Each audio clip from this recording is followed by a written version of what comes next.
Hi hello வணக்கம். Monday morning ஆடி கீர்த்திகை தாங்க இன்றைக்கி. கண்டிப்பாக நீங்களும் முருகருக்கு இலை போட்டு சாமி கும்பிட்ருப்பீங்கன்னு நினைக்கிறேன்.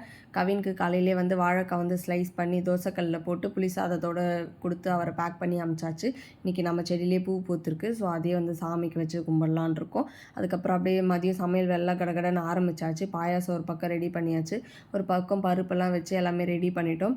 பாயாசமும் நான் தாங்க செஞ்சேன். எங்கள் அத்தை சொன்னாங்க, அதை நான் அப்படியே செஞ்சு முடிச்சுட்டேன். அதுக்கப்புறம் வந்து பொரியலுக்கு வந்து எல்லாமே ரெடி பண்ணி பொரியல் சாம்பாருக்கு எல்லாமே ரெடி பண்ண ஆரம்பித்தாச்சு. பருப்புமே வந்து கொஞ்சம் சாமிக்கு எப்போவுமே எடுத்து வச்சுட்டு மீதி பருப்பு வந்து நாங்கள் சாம்பாருக்கு யூஸ் பண்ணிப்போம். இன்றைக்கி வந்து காரசாரமாக வந்து ஒரு மசால் வடை பண்ண போகிறோம். அதனால் பட்டாணி பருப்பை கொஞ்சம் கடலை பருப்பும் எடுத்து ஊற போட்டு ரெடியாக எல்லாமே அதுக்கு தேவையான பொருள்லாம் அரைச்சி எல்லாமே எடுத்து வச்சுருக்கோம். கண்டிப்பாக நான் உங்களுக்கு இந்த ரெசிப்பியும் வந்து ஷேர் பண்ணுறேன். அதே மாதிரி சைடில் வாழைக்காய் பொரியலும் ரெடி ஆகிட்டுருக்கு. எங்கள் அத்தை வந்து இந்த மாவளுக்கு ரெடி பண்ணிட்டாங்க. சாமிக்குமே வந்து வச்சாச்சு. இன்றைக்கி வந்து இந்த பூ செம்பருத்தி பூ வந்து சாமிக்கு வச்சு அழகாக நம்ம சாமியும் கும்பிட்டோம். இன்னும் வடை போடுறது தான் பேலன்ஸ் இருந்தது. அதனால் அத்தை வந்து பெரிய அத்தை வந்து வடைக்கு தேவையானதெல்லாம் அப்படியே உருட்டி உருட்டி வச்சுருந்தாங்க. அதுக்கப்புறம் இவங்க வடை போடுறத வந்து அத்தை நான் நீங்கள் வடை போடுற மாதிரி நான் வீடியோ எடுக்கட்டுமா அப்படின்னு கேட்டேன்.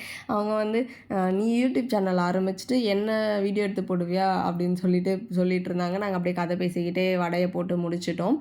அதுக்கப்புறம் நீங்கள் வந்து வடை போடும்போது எப்போவுமே வந்து எண்ணெய் வந்து ரொம்ப சூடாக இருக்கணும். இப்படி சும்மா ஒரு பருப்பு அந்த மாதிரி போட்டு பாருங்கள். அது அப்படியே பொரிஞ்சு நல்லா வரணும். ஸோ அப்படி நீங்கள் சூடாக போட்டிங்கன்னா தான் அந்த வடை வந்து நல்லாவே வெந்து வரும். அப்புறம் வந்து இலை போட்டு சாமிக்கு படைக்கவும் ஆரம்பிச்சிட்டோம். இந்த மாவிளக்கு விளக்கு வந்து நான் தான் ஏற்றினேன். அது செஞ்சது என்னமோ எங்கள் அத்தை தான். ஆனால் விளக்கு ஏற்றது மட்டும் நான். அதுக்கப்புறம் எங்கள் அத்தையை வந்து ஊதுவத்தி கற்பூரம்லாம் காட்டி சாமி கும்பிட ஆரம்பிச்சிட்டாங்க. இது எல்லாமே எங்கள் அத்தை தான் எல்லாமே பண்ணுவாங்க. அவங்க ஸ்டார்ட் பண்ணி வச்சுருவாங்க. அதுக்கப்புறம் நாங்கள் ஃபினிஷிங் டச்சில் போய் சும்மா சாமியை கும்பிட்டு வந்துடுவோம். அப்புறம் இந்த செம்பருத்தி பூ வந்து முருகருக்கு வச்சு சாமி கும்பிட்டதில் நான் ரொம்பவே ஹாப்பி.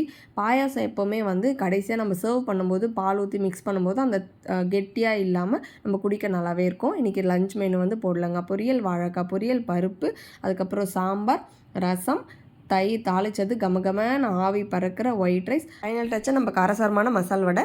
அப்படி நாங்களும் வந்து இலை போட்டு சாப்பிட ஆரம்பித்தாச்சு. இலையில கடைசியாக பாயாசத்தை ஊற்றி சாப்பிட்றது யாருக்கெல்லாம் ரொம்ப பிடிக்கும் அப்படின்னு கண்டிப்பாக சொல்லுங்கள். அந்த டேஸ்ட்டே வேறு லெவலில் இருக்கும். கண்டிப்பாக நீங்களும் ட்ரை பண்ணி பாருங்கள். பாய்.